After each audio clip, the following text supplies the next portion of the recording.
အားလုံးပဲမင်္ဂလာပါကျွန်တော်ဒီနေ့မှာပကြီးကားလေးတစ်ခုကိုပြပေးခြင်းပါတယ်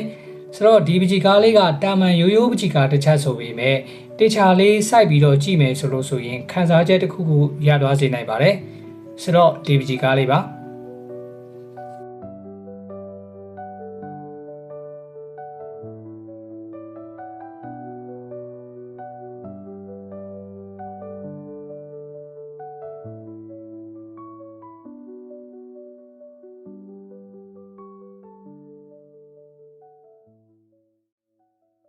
ဒီပကြီးကားဟာ1920ခုနှစ်ကဂျာမန်ပကြီးဆရာထောမတ်သီယိုဒေါ်ဟင်နီရဲ့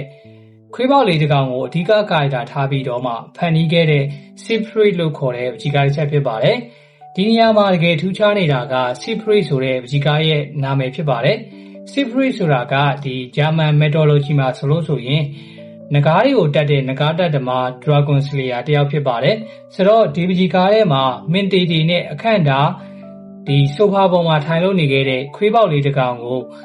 ဂျာမန် mythology ကဒီနဂါးတက်ဓမ္မတူရဲကောင်းတစ်ယောက်နဲ့ပကြီးဆရာကခိုင်းနိုင်ပြီးတော့မှဖန်တီးထားခဲ့တာလည်းဖြစ်ပါတယ်။